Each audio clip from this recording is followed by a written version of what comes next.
Well, welcome back to the True Crime Lounge podcast. I have a Patreon that you can join for episodes scheduled to come out. I also have a merch shop for all your true crime gear.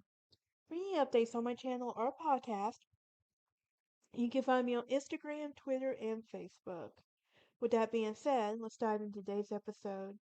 Cold Case was one of my favorite shows growing up. I love the flashback episodes and everything about it. One of those episodes is based on the case of the Gallaudet murders, in which we will talk about today. Um, the episode happened in season 5, episode 14, in which the team uncovers the evidence that confirms a popular teenager was murdered in 2006. Um, and this prompts the team to launch a search into the boy in the body.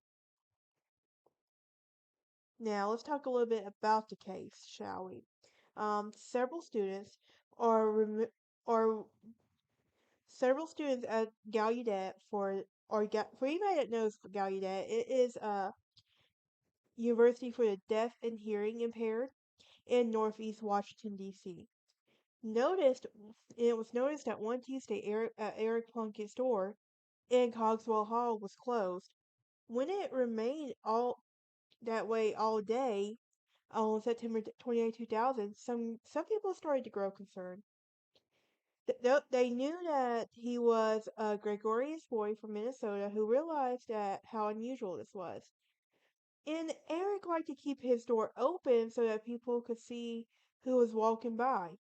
He would often invite others to the first floor, western room, and let them borrow freely from his music and video collection. Now, in fact, um, during the academic orientation in August, Eric had joined other young men um, from the dorm, Thomas Minch and Joseph Messif Jr. and Benjamin Werner, among them at the campus.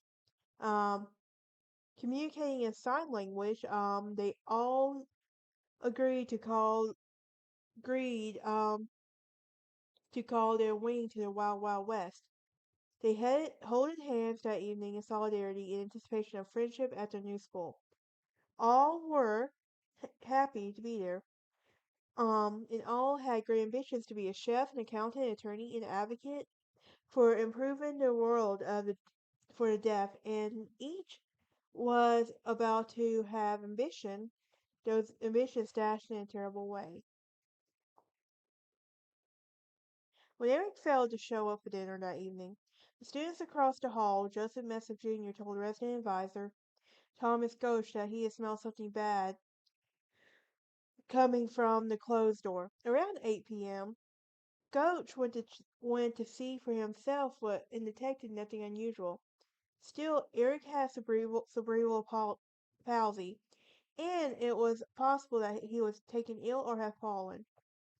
When Ghost tried the knob and found the door locked, he used his master key to enter the room. It was too dark to see anything in the light, and he had switched on the light. In front of him, there were video games, books, taped up um, pictures of the happy family, and Eric lay on the floor. When Ghost ventured closer, he saw bruises on his face as if he had been bludgeoned. He did not move, and he soon notified the school officials. As improbable as it seemed at a school where most students were treated like one another like family, it appeared that Eric had been murdered.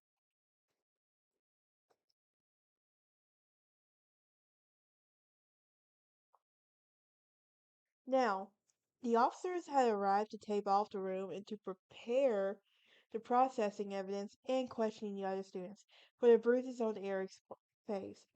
It appeared that he had been beaten with a chair so that they could with whom he had known an altercation.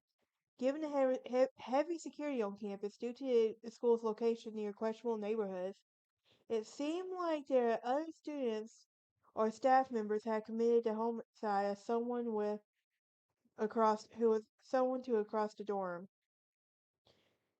Yet investigators knew that they had to keep an open mind. Although students needed a magnetic key to enter, um, it was human nature to let others who claimed they had forgotten their cards.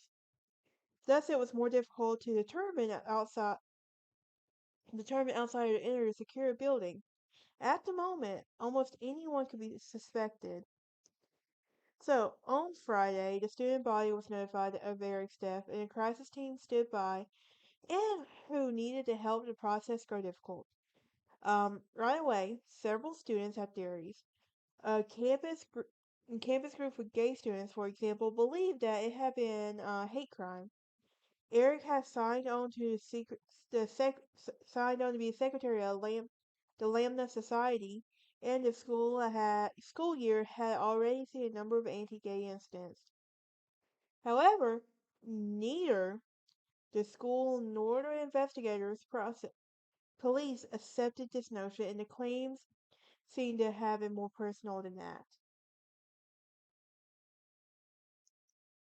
Memorial vigil was held in several of Eric's, including Mesa and Mitch, from his dorm, rose to say a few words in how they missed him. They all commented about his love for adventure and willingness to accept challenge and take risks. Even coming to the school and having met challenges and the light of cerebral palsy, and they admired his courage. At the time, the student population at Gallaudet was numbered um, about 2,000, with a charter signed from Abraham Lincoln in 1864. And the university is the only four-year school in the world to tailor classes and services for the deaf and hearing impaired. We need more schools like this, honestly.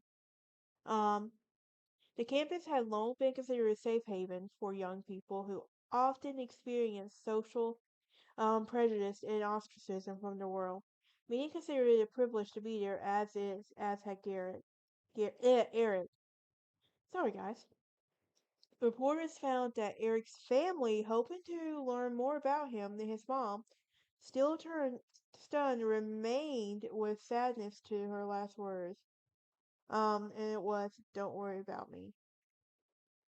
The whole school mourned, and the teachers readily answered any questions from from detectives. But the situation had worsened,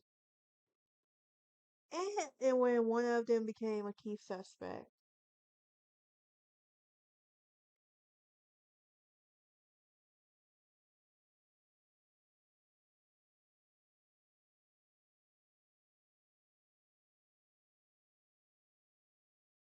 Now, Thomas Mitch, who was a freshman, he was 18 and he had come to Gallaudet from Greenland, New Hampshire, and he had quickly befriended Eric. He was the son of two deaf parents. Mitch had a brother, five cousins who were also deaf, and who often inspired people with normal hearing to learn sign language. He had looked forward to attending Gallaudet and was shocked and grieved over Eric's murder. Mitch had even helped um, with the memorial for Eric, and they had turned they had posted dedication to him on the webpage. But then the police arrived on Tuesday to bring him in for questioning, and another student had told him about the fight between him and Eric not long after Eric was killed. Now, with the help of an interpreter, detectives asked Mitch about his relationship with Eric. They came to a conclusion based on forensic science and Mitch's response that as a result of his disagreement that he killed him. He admitted to arguing with him the day before he died and even hitting him. He even said in the interview was curtailed. Mitch was arrested and charged with second-degree murder. The other students, already reeling from the drama of Eric's death, could hardly believe what had happened. They rallied the group to attend the hearing, and Mitch's incredulous parents flew in as well. They insisted that their son was not a murderer and refused to accept that he had confessed, as was rumored. But at his arraignment, the U.S. Attorney dropped the charges against Mitch, citing insufficient evidence. Thus, he clearly had not confessed. or or he would not have been released. However, the charge him was not clear. The detectives who claimed Minch had admitted to the crime believed that they had to work harder to get evidence against him. Minch remained their chief suspect. Now, seven detectives were assigned to continue the investigation, and Minch was suspended from school. The provost made the announcement about his departure to the students over protest that Minch's rights had been violated, but the provost insisted suspension was necessary for safety. Both of the students, and now Minch's himself, reportedly there have been some signs. There have threats against him for his dreams for Gallaudet education was over. Now the investigation intensified, by but by Christmas the police were unable to make a case and their Plunkett murder went unsolved. It would heat up again after the next year began and as officials prepared for a grand jury hearing in February. Eric's parents again flew in on February 3rd. Minch had appeared before a grand jury to explain what had happened. And officers questioning him. He also submitted a handwriting sample for the jury to examine. Since September there his life had been hell. Despite his denial, he had harmed his friend the next day. It would be clear to everyone that he was not guilty.